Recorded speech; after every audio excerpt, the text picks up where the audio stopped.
کہ جو باہر سے آ رہا ہے مشینی، تو مشینی ذبیحہ حلال نہیں ہے. آج کل کے اسکالرز کو ہم فالو کرو گے تو سب کچھ حلال ہو جائے گا. بعض نے تو یہاں تک کہہ دیا کہ ذبح ہی نہ کرو، مردار ہے اس پہ اللہ کا نام لے کے کھا لو تو بھی حلال ہو جائے گا. تو نہیں حلال ہے مشینی ذبیحہ. بسم اللہ اللہ اکبر پڑھ کے، یا صرف اللہ اکبر بھی پڑھ دیا، باقاعدہ انسان ذبح کرے گا. مشین کا کوئی مذہب نہیں ہوتا. ہندو اگر ہاتھ سے ذبح کرے حلال ہے؟ نہیں ہے نا.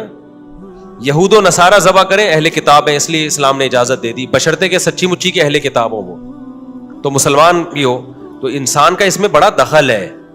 اس میں بڑی حکمتیں شریعت کی. ایک بڑی حکمت یہ بھی ہے کہ جانور کو بھی زندہ رہنے کا اتنا ہی حق ہے جتنا مجھے اور آپ کو حق ہے. ملحد اور ایتھیس کو کوئی حق نہیں کہ جانور کھائے وہ، کیونکہ جب اتفاق سے پیدا ہوئے ہیں تو گدھا بھی اتفاق سے، بکرا بھی اتفاق سے، آپ بھی. آپ کے لیے حلال تھوڑی ہے اپنی پیٹ بھرنے کے لیے اس کو آپ ذبح کر لیں. آپ کہہ سکتے ہو شیر بھی تو جنگلی میں جانوروں کو کھا جاتا ہے، اپنے کمزوروں کو. وہ تو شیر ہے، اس کے پاس عقل تھوڑی ہے، اور وہ ہے بھی گوشت خور، وہ نہیں کھائے گا تو کھیرے ککڑیاں تھوڑی کھائے گا وہ ماچھ کی دال پکا کے. آپ کے پاس تو ایک تو عقل ہے کہ آپ اپنی زندگی کے لیے دوسرے کی جان نہیں لے سکتے، اور دوسری بات یہ کہ آپ کے پاس گوشت کا آلٹرنیٹ بھی تو ہے نا.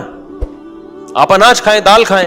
ابھی آج کل بعض لوگوں نے گوشت کو اتنا لازم کر دیا، بعض ڈاکٹر آ رہے ہوتے ہیں یوٹیوب پہ، گوشت بہت ضروری، گوشت.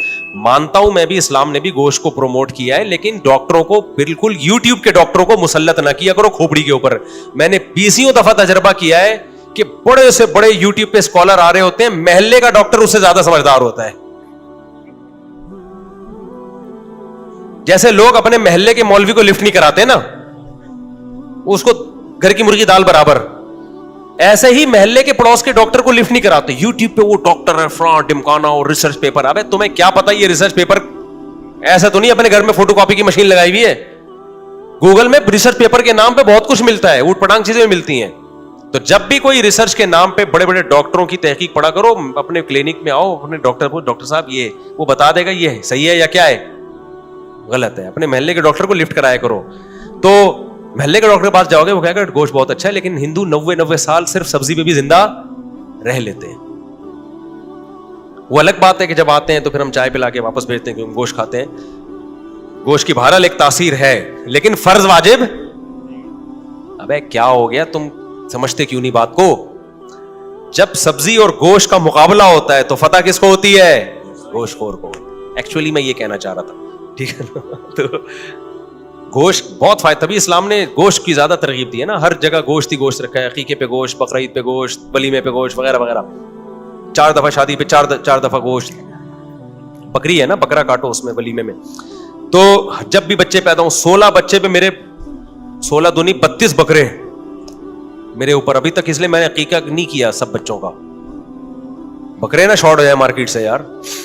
تو میں سوچ رہا ہوں گائے وائے لا کے نمٹاؤ سب کو. 2-4 کو نمٹایا ابھی تک میں نے، ابھی بہت سارے بچے میرے باقی ہیں عقیقے کے.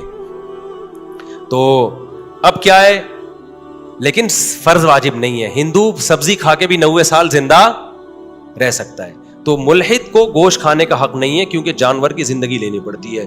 اسلام نے کہا کہ اللہ کہتا ہے، اللہ نے ہمیں قرآن میں اجازت دی کہ ان جانوروں کو میں نے پیدا کیا، میں مالک ہوں، تو تم ان کو کھا سکتے ہو، لیکن میرے بتائے ہوئے طریقے کے مطابق. لہذا ان کو تم نے میرا نام لے کے ذبح کرنا ہے، کاٹنا تم نے ہے. سمجھتے ہو؟ میرا نام لے کے کاٹنا ہے. پتا چلے یہ پرمیشن کس کی ہے؟ خدا کی. ورنہ یہ اس کو بھی، بکرے کو بھی وہی حق ہے زندہ رہنے کا جتنا ہمیں حق ہے. تو مشین وہ کام نہیں کر سکتی، وہ حکمت فوت ہو جائے گی. اور بہت ساری حکمتیں، تو میں نے ایک حکمت کو ہائی لائٹ کیا ہے. اور ویسے بھی گوشت میں اصل حرمت ہے، جب تک حلال ہونے کی دلیل نہیں ہوگی حرام رہے گا. نبی صلی اللہ علیہ وسلم کے دور میں ایک صحابی نے بتایا کہ ہم نے تیر مارا اللہ اکبر پڑھ کے. بعض دفعہ دوسرا بھی کوئی غیر مسلم بھی شکار کرتا، اب ہمیں نہیں پتا ہوتا کس کے تیر سے مرا ہے جانور. تو آپ نے اس جانور کو کھانے کی اجازت نہیں دی، کیونکہ اس میں حلال حرام میں کیا پیدا ہو گیا کہ پتہ نہیں تمہارے تیر سے مرا ہے کہ اس کے تیر سے مرا ہے. سمجھتے ہو بات کو؟ تو پتہ چلتا ہے اس میں اصل حرمت ہے. حرام جب تک حلال ہونے کی دلیل نہیں ہوگی. تو مشینی ذبیحے کے بارے میں اسلام خاموش ہے. خاموش تو نہیں ہے، فرض کر لو خاموشی ہوگا نا. تو ہمیں حلال ہونے کا یہی ملتا ہے, ہاتھ سے ذبح کر کے اللہ اکبر پڑھو گے. تو ہم جب تک ہاتھ سے ذبح کر کے اللہ اکبر نہیں ہوگا. جب بعض لوگ کہتے ہیں ایکچولی ضرورت اتنی ہے, ہم جب یورپ میں جاتے ہیں ایکچولی وہاں کہاں حلال ہم کو, ایسے ٹوپی ڈرامے بھی بہت ہوتے ہیں. بھائی آپ دیکھیں نا, اب کہاں کون حلال تلاش کرے. اب وہاں ہوٹلوں میں ہم یہ تحقیق کریں کہ ہاتھ سے ذبح کیا ہے یا ٹانگ سے ذبح کیا ہے, کہاں پتہ چلے گا ہمیں. تو میرے بھائی یہ گوشت کھانا ہی ضرورت نہیں ہے نا, میں نے بتایا. آپ پاپے کھاؤ, آپ بسکٹ کھاؤ جا کے. حرام کھانے کی اجازت اس وقت ہے جب آپ کا پیٹ کمر سے لگ جائے اور آپ زمین سے چمڑ جائیں اور آپ کو پتا ہے کہ میں نے نہیں کھایا تو میں مر جاؤں گا. تو جان بچانے کے لیے اتنی مقدار میں حرام کی اجازت دی ہے کہ جان بچ جائے, اس میں بھی پیٹ بھرنے کی اجازت نہیں ہے.